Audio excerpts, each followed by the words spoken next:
Bismillahirrahmanirrahim. Assalamualaikum warahmatullahi wabarakatuh. Perkenalkan, saya Anissa Handani Uno dengan NIM 431419552, mahasiswi semester 4, kelas A, Program Studi Pendidikan Biologi, jurusan Biologi, Fakultas Matematika dan Ilmu Pengetahuan Alam, Universitas Negeri Gorontalo. Nah, video ini dibuat untuk memenuhi tugas mata kuliah Anatomi Fisiologi Manusia dengan subtema Sistem Reproduksi pada Manusia yang diberikan oleh Bapak Dr. Andes Mustamin Ibrahim, Master Science. Baik, yang pertama ada pengertian sistem reproduksi. Sistem reproduksi merupakan salah satu komponen sistem tubuh yang penting meskipun tidak berperan dalam homeostasis dan esensial bagi kehidupan seseorang. Pada manusia, reproduksi berlangsung secara seksual. Organ reproduksi yang dimiliki manusia berbeda antara pria dan wanita. Nah, selanjutnya ada fungsi sistem reproduksi. Nah, fungsi dari sistem reproduksi manusia adalah untuk menghasilkan keturunan baru agar kelestarian tetap terjaga. Nah, selanjutnya ada struktur organ reproduksi. Pada pria menghasilkan gamet jantan atau spermatozoa, dan pada wanita menghasilkan sel telur atau ovum yang dibentuk di dalam ovarium. Selanjutnya, struktur dan fungsi organ reproduksi pada pria. Nah, organ reproduksi pria berfungsi untuk menghasilkan sperma atau gametogenesis dan menyalurkan sperma ke wanita. Nah, berikut merupakan gambar dari sistem reproduksi pria.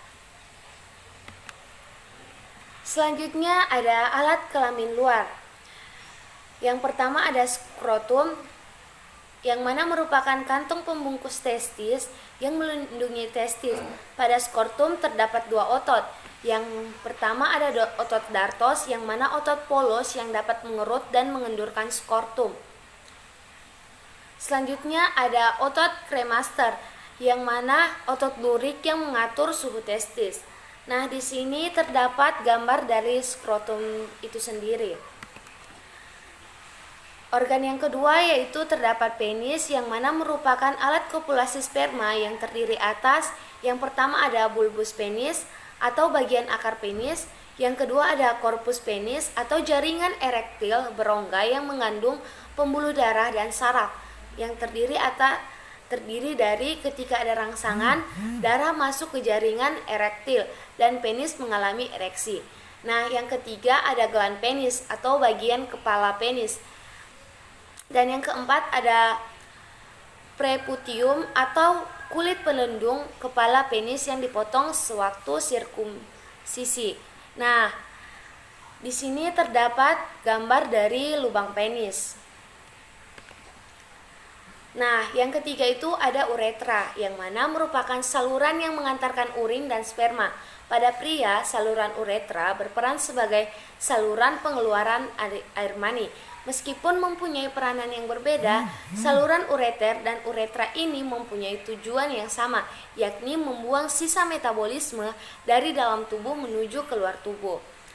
Nah, di sini juga terdapat gambar dari alat reproduksi pria, yang mana terdiri atas vas deferens, epididymis, testis, kelenjar fosfat, kelenjar bulboretra, dan uretra. Nah, bagian B itu terdapat alat kelamin dalam. Nah, yang mana terdiri atas testis. Nah, testis ini biasa juga disebut dengan buah zakar. Nah, testis pada pria berjumlah sepasang, berbentuk oval dan terletak di skrotum. Di dalam testis terjadi proses pembuahan antara sel kelamin jantan dan hormon kelamin. Testis merupakan gonad pria yang menghasilkan sperma dan hormon pada pria, yang mana terdiri atas yang pertama ada tubulus seminiferus atau saluran berkelok-kelok yang menghasilkan sel sperma. Yang kedua ada sel Sertoli, yang mana menghasilkan hormon estrogen dan nutrisi sel sperma dan merangsang spermiasi. Nah, yang ketiga itu ada sel Leydig yang menghasilkan hormon testosteron. Nah, berikut merupakan gambar dari alat reproduksi pria yang mana terdiri atas vas deferens, bladder, kolon, penis, uretra, epididymis, testis, prostat, dan semifacial. Nah, selanjutnya yang kedua ada epididymis. Nah, epididymis ini merupakan saluran reproduksi yang berfungsi sebagai tempat pematangan sperma. Selain itu, epididymis dibentuk oleh saluran berlekuk-lekuk yang tidak teratur dan juga menjadi tempat penyimpanan sperma sementara. Saluran yang mengandung antara epididymis dan testis disebut dengan ductus deferens testis. Nah, di sini terdapat gambar dari organ epididymis pria. Nah, arah panah tersebut menunjukkan bagian dari epididymis itu sendiri. Nah, yang ketiga ada vas deferens. Nah, saluran ini merupakan lanjutan dari epididymis. Fungsinya adalah mengangkut sperma menuju vesikula seminalis atau kantong sperma. Vas deferens dan saluran dari kelenjar kantong sperma akan bersatu membentuk ductus ejaculatoris yang akhirnya bermuara di uretra. Nah, di sini terdapat gambar dari alat reproduksi pria. Selanjutnya ada kelenjar kelamin. Nah, di kelenjar kelamin ini terdapat 3. Yang pertama ada kelenjar vesikula seminalis atau yang biasa kita sebut dengan kantung mani, berjumlah sepasang dan menghasilkan nutrisi untuk sperma. Yang kedua ada kelenjar prostat, yang mana dia ini berjumlah 1, menghasilkan getah, mengandung fosfolipid dan kolesterol dan garam. Nah, yang ketiga itu terdapat kelenjar bulboretra atau Cowper, yang mana berjumlah sepasang atau menghasilkan getah basah.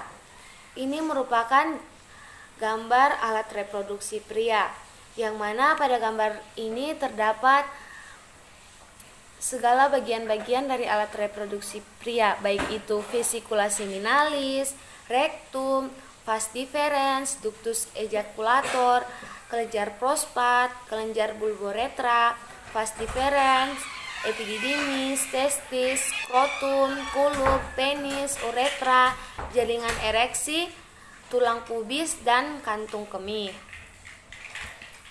Nah, yang kelima ada saluran ejakulasi, yang mana merupakan saluran pendek yang menghubungkan kantong semen dengan uretra. Saluran tersebut mampu menyemprotkan sperma hingga masuk ke uretra dan selanjutnya diejakulasi keluar. Uretra merupakan saluran yang terdapat di dalam penis dan memiliki fungsi mengeluarkan sperma dan urin. Nah, gambar ini merupakan alat dari reproduksi pria. Nah, selanjutnya terdapat struktur sel sperma. Nah, yang pertama itu ada akrosom atau kepala, yang mana mengandung enzim hyaluronidase, protease, dan antifertilizin, yang mana berfungsi untuk menembus mantel ovum. Yang kedua, terdapat nukleus yang mengandung materi genetik haploid. Yang ketiga, terdapat leher yang mengandung mitokondria yang menghasilkan energi untuk pergerakan sel. Yang keempat, terdapat alat ekor atau alat gerak sperma untuk berenang. Nah, di sini terdapat gambar dari struktur sperma, yang mana terdiri atas ekor, membran plasma, bagian tengah, leher, kepala, mitokondria yang berbentuk spiral, sentriol, nukleus, dan akrosom. Selanjutnya, hormon kelamin pada pria. Yang pertama ada follicle stimulating hormone atau FSH yang dihasilkan oleh hipofisis anterior, berfungsi menstimulasi spermatogenesis pada tubulus seminiferus sel Sertoli untuk menghasilkan hormon estrogen. Yang kedua ada interstitial cell stimulating hormone atau ICSH yang dihasilkan hipofisis anterior yang berfungsi menstimulasi sel Leydig untuk menghasilkan testosteron. Yang ketiga, terdapat estrogen yang dihasilkan sel Sertoli berfungsi untuk merangsang spermiasi.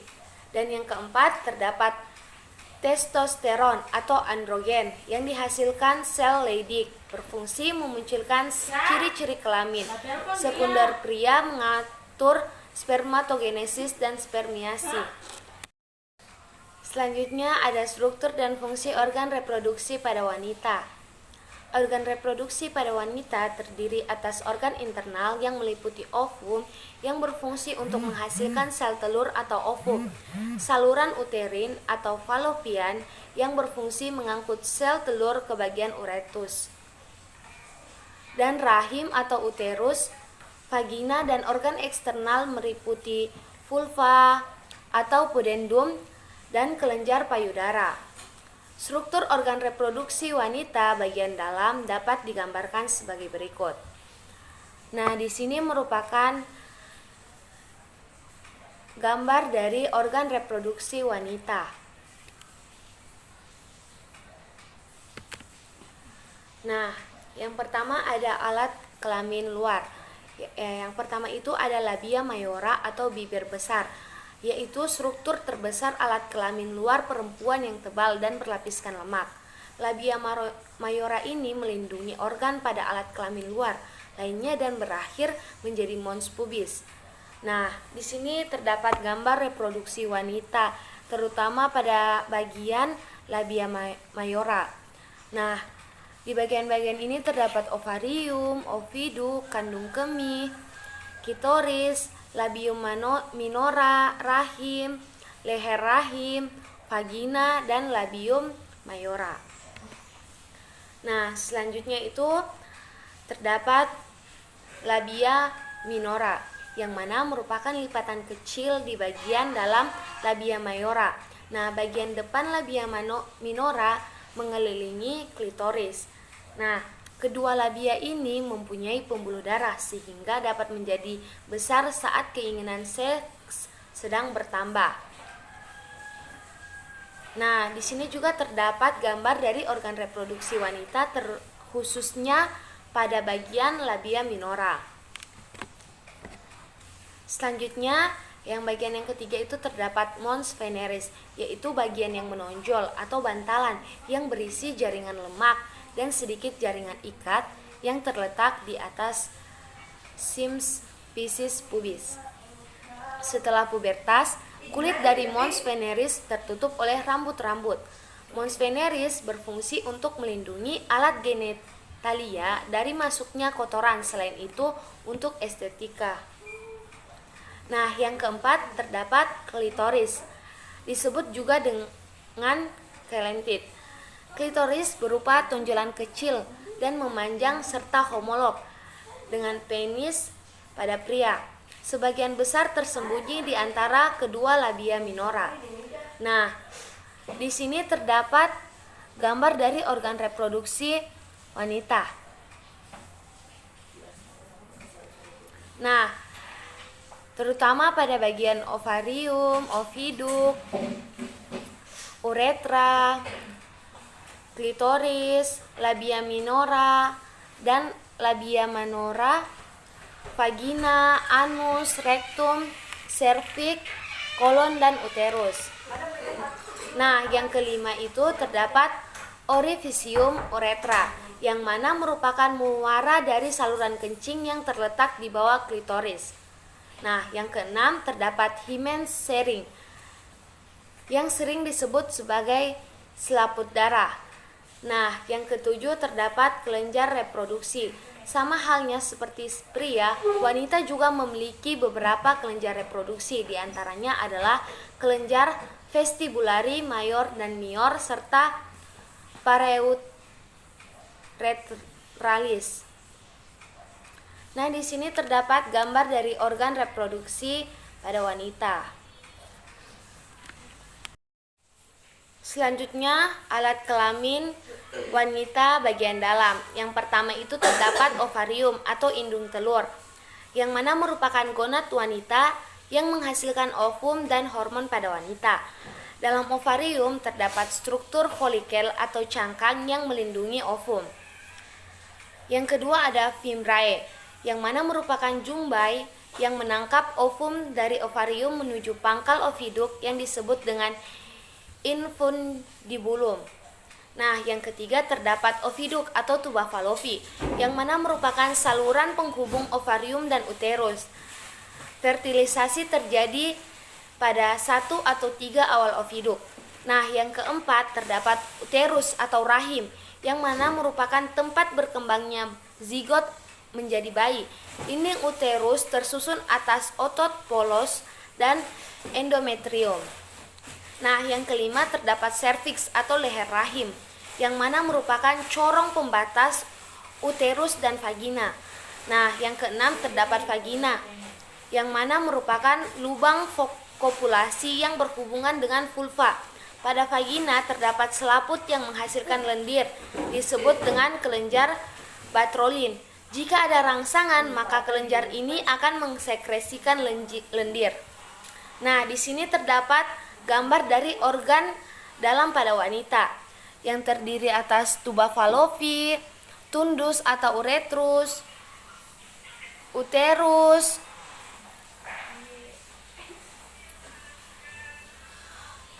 endometrium, ovarium, serviks, vagina, dan vagina.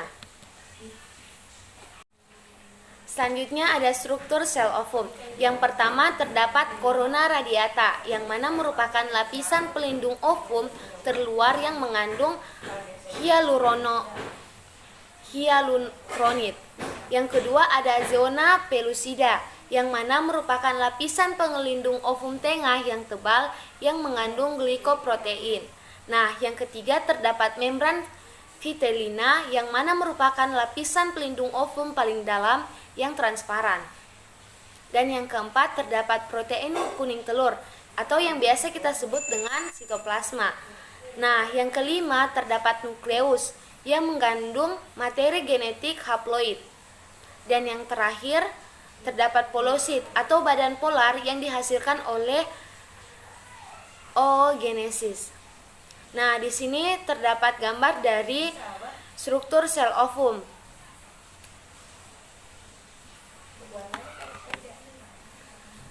Selanjutnya, hormon kelamin pada wanita. Nah, hormon kelamin pada wanita ini terdiri atas yang pertama ada follicle stimulating hormone atau FSH. Nah, ini dihasilkan oleh hipofisis anterior yang berfungsi mengatur perkembangan folikel primer sampai menjadi folikel de Graaff atau dewasa pada ovarium. Nah, yang kedua ada luteinizing hormone atau LH, dihasilkan oleh hipofisis anterior, berfungsi mengubah folikel de Graaff menjadi corpus luteum dan menghasilkan dan menstimulasi ovulasi. Yang ketiga terdapat estrogen yang dihasilkan oleh folikel de Graaff, berfungsi memunculkan ciri kelamin sekunder wanita dan menebalkan endometrium. Nah, yang keempat terdapat progesteron yang dihasilkan oleh corpus luteum yang berfungsi mempertahankan endometrium untuk persiapan kehamilan. Nah, selanjutnya terdapat pembentukan hormon kelamin pada wanita yang mempengaruhi siklus menstruasi. Yang pertama pada masa pra-ovulasi atau proliferase atau 7 hari. FSH dan LH mulai dibentuk. Yang kedua, FSH meningkat. Dan yang ketiga, FSH menstimulasi perkembangan folikel primer menjadi folikel de Graaff atau folikel dewasa. Dan yang terakhir itu pembentukan hormon estrogen. Nah, yang kedua masa ovulasi atau masa subur. Nah, itu 3 hari. Estrogen meningkat, memicu peningkatan LH. Selanjutnya, LH menstimulasi ovulasi dan pembentukan korpus luteum. Selanjutnya, pelepasan oosit sekunder menuju ovidum. Selanjutnya, oosit sekunder berkembang menjadi ovum saat yang tepat untuk terjadinya fertilisasi. Nah, yang ketiga ini terdapat masa pasca ovulasi atau selama 14 hari. Nah, progesteron mulai dibentuk. Kemudian estrogen dan progesteron meningkat memicu penurunan FSH dan LH. Penebalan endometrium oleh estrogen dan persiapan kehamilan oleh progesteron. Nah, yang keempat terdapat masa menstruasi selama 7 hari. Nah, estrogen dan progesteron turun memicu pembentukan FSH dan LH, peluruhan endometrium dan ovum yang tidak dibuahi. Selanjutnya, fertilisasi. Fertilisasi merupakan proses bertemunya sel sperma dengan sel ovum sehingga membentuk zigot. Mekanisme fertilisasi yang pertama, sperma bertemu dengan ovum dalam oviduk dan menembus mantel ovum. Sperma mengenali ovum akibat senyawa fertilizilin. Yang kedua, sperma dapat menembus corona radiata karena mempunyai enzim hyaluronidase. Selanjutnya, sperma dapat menembus zona pellucida karena mempunyai enzim protease. Nah, yang kedua, corona radiata mengubah ovum yang telah dibuahi agar tidak dapat dimasuki oleh sperma lain. Nah, yang ketiga terjadi peluburan inti sperma dan ovum menjadi zigot. Selanjutnya, kehamilan dan kelahiran. Nah, kehamilan ini biasa disebut dengan gestasi, yang mana merupakan fase di mana embrio mulai berkembang menjadi fetus dan kehamilan terbagi menjadi 3 trimester. Nah, trimester yang pertama itu dari 0 sampai 3 bulan. Perkembangan terpusat pada organogenesis. Nah, trimester yang kedua terdiri dari bulan keempat sampai bulan keenam. Nah, organ tubuh sudah lengkap, perkembangan terpusat pada anggota badan. Nah, trimester yang ketiga itu pada bulan ke-7 sampai bulan ke-9, yang mana penyempurnaan organ dan pertumbuhan yang sangat pesat. Nah, selama masa kehamilan, oogenesis dihentikan dan plasenta memproduksi hormon-hormon. Nah, yang pertama itu ada hormon chorionic gonadotropin hormon atau yang biasa disebut dengan HCG untuk menstimulasi produksi hormon estrogen dan progesteron ibu. Nah, yang kedua itu terdapat estrogen untuk meningkatkan perkembangan festus dan progesteron tumbuhan payudara ibu dan somatotropik. Nah, yang ketiga ini terdapat hormon atau growth hormone atau yang biasa disebut dengan hormon GH yang menghasilkan pertumbuhan organ fetus. Nah, mekanisme kerja hormon masa kelahiran atau persalinan. Nah, yang pertama, hormon relaksin dibentuk ovarium dan plasenta yang berfungsi merangsang pubis semfisis. Yang kedua, pembentukan relaksin memicu penurunan estrogen dan progesteron dan pembentukan hormon kortison bayi. Nah, yang ketiga terdapat hormon kortison memicu pembentukan hormon prostaglandin oleh plasenta yang berfungsi merangsang kontraksi uterus. Nah, yang keempat itu kontraksi awal uterus memicu pembentukan oksitosin oleh hipofisis posterior ibu yang meningkatkan kontraksi uterus. Nah, selanjutnya teknologi pada sistem reproduksi. Nah, teknologi pada sistem reproduksi antara lain. Yang pertama, kelahiran sesar. Kelahiran yang dilakukan merupakan tindakan operasi dilakukan apabila kelahiran normal tidak dapat dilakukan. Nah, yang kedua ada bayi tabung. Nah, teknologi fertilisasi in vitro atau terjadi di luar rahim ibu dengan cara yang pertama, fertilisasi dilakukan di media kultur. Yang kedua, zigot yang telah membelah dimasukkan kembali ke dalam rahim ibu dan ibu menjalani masa kehamilan seperti biasa. Nah, yang ketiga itu terdapat keluarga berencana atau KB, menggunakan berbagai macam cara untuk mengatur kehamilan ibu. Yang pertama, KB alami, contoh sistem kalender subur. Yang kedua ada KB hormon, yang mana merupakan hormon yang digunakan antara lain progesteron untuk mencegah menstruasi atau progesteron dan estrogen atau mencegah ovulasi dan menstruasi. Contoh pil KB, suntik KB, vaginal ring, intrauterine system atau IUS. Nah, yang ketiga ada KB kontrasepsi atau alat. Contoh kondom, vertikal atau cap atau diafragma, intrauterine device atau IUD atau spiral. Nah, yang keempat ada sterilisasi atau kontrasepsi permanen dengan menghambat saluran kelamin. Yang pertama itu ada vasektomi, yang mana merupakan sterilisasi pada pria yang dilakukan dengan mengikat vas deferens. Nah, yang kedua terdapat tubektomi atau sterilisasi pada wanita yang dilakukan dengan mengikat oviduct.